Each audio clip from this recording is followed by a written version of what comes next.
Welcome to the 2020 Cultural Revolution, where people must bend the knee or lose their jobs, their position, their orientation in society. State your own opinion on matters regarding race not being as big an issue as people are saying, and prepare to be canceled or have your life turned upside down. Why such an impact for such an innocuous statement?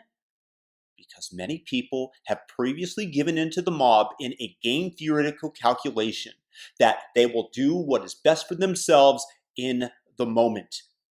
Each time that this took place, the mob gained strength and became more resolute that what they were doing was not only correct, but would work, even for those who legitimately doubted some of the things that they were saying.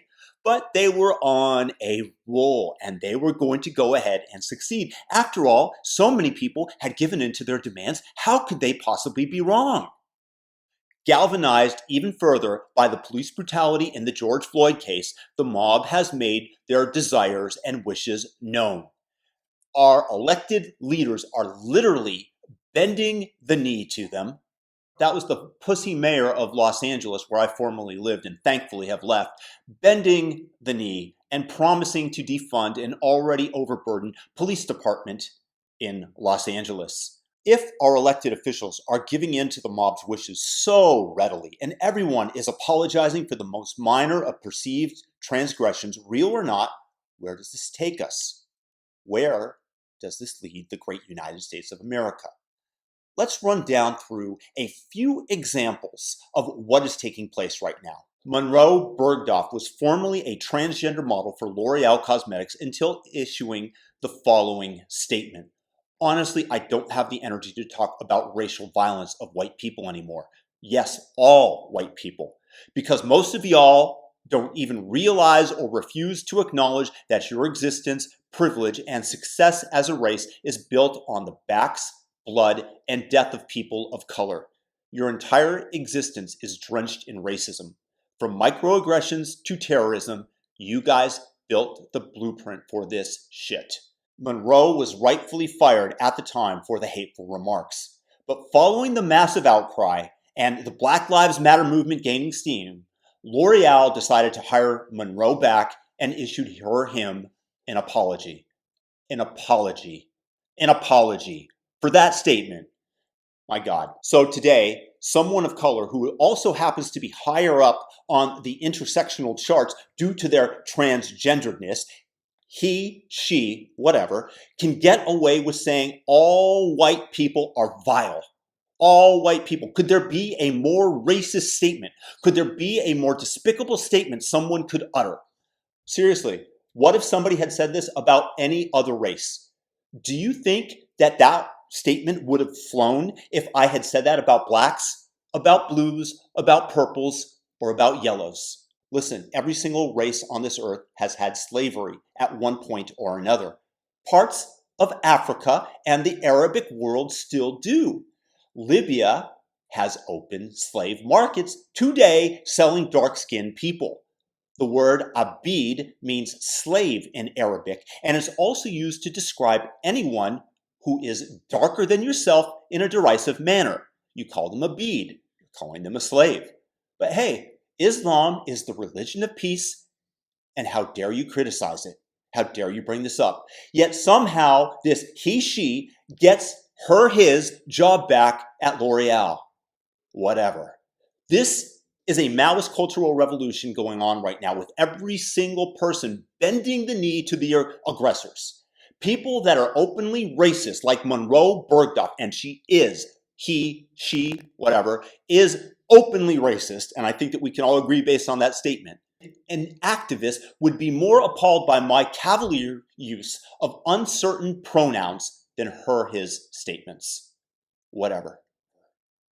The New York Times fires an editor after publishing a piece, an opinion piece written by a sitting U.S. Senator, Tom Cotton of Arkansas, because the young woke crowd on staff feels threatened by it, physically threatened. I genuinely don't understand it. How? Please tell me how you are physically threatened by that statement. that you have to fear and cower because a US senator had an op-ed published in the New York Times. They should fire every single one of these people that are in revolt, and the revolters seem to be winning. This is hollowing out the institutions of America, like the Times. This is now a worthless propaganda magazine. Maybe I don't understand where they're coming from because I don't have the ability to as a cisgendered white male. Similarly, I don't have my freedom of speech anymore. Of course I do legally, but not according to the public. And this is not limited to me. Unless you agree steadfastly with the lunacy of the left, you are canceled. You do not have your freedom of speech. Gordon Klein, and I made a video about this, it's linked right here, UCLA professor, refused to delay his final exam or exempt people from color from taking it. He got doxxed. He got suspended from the school under investigation for discriminatory practices, and also had death threats against him that mandated police presence around his house. He's under police protection. Drew Brees states that because he had grandparents who fought for the flag, he would not kneel in front of it to disrespect it. Then he kneels, he bends the knee for the mob because he's worried about getting blindsided by an illegal hit to the head, probably from an angry defensive lineman of color on the other team. Of course, I'm sure that the endorsements that he might lose had a part in this as well. LA Galaxy player Alexander Katai, whose wife had posted in Serbian, derogatory comments towards looters and quote-unquote poor protesters that surrounded police cars in New York, and the police drove gently through them in order to get away, in order to preserve life. And he has to, because the remarks were slightly derogatory, he has to issue an apology for the remarks, which were made by somebody else, his wife, not him, and then gets fired for that misdeed, even though it wasn't his own. We are now being held responsible for the deeds of somebody else. So if a relative of mine gets caught murdering somebody, maybe I should go to jail. Or if they say the N-word, that falls on me as well. Tucker Carlson stands up and states opinion on his show that are similar to mine here.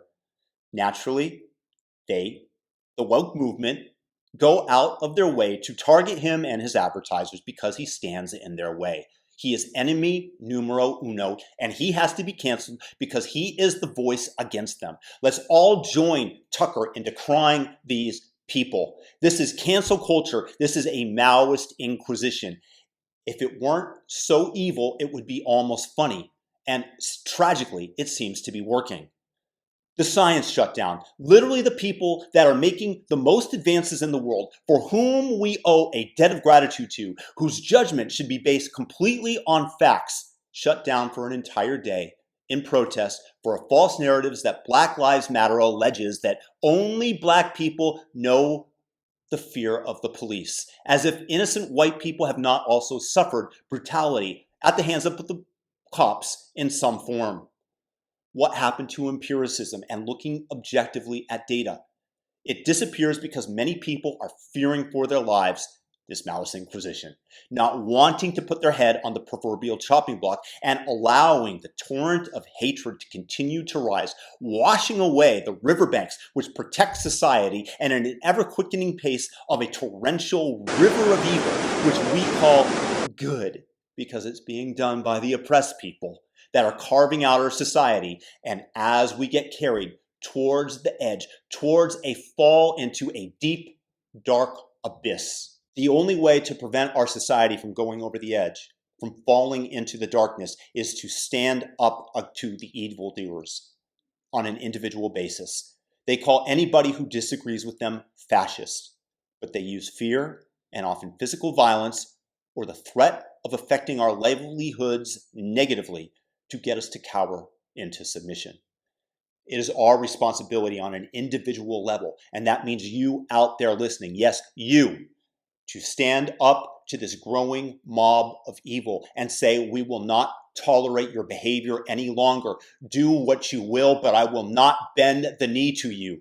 We must stand up as a dam against this torrential downpour of evil before it washes us all away, before this growing cancer engulfs us all. Please share this material Allow this to be known so that we can stand up together and collectively against the madness. Peace and blessings to everybody out there.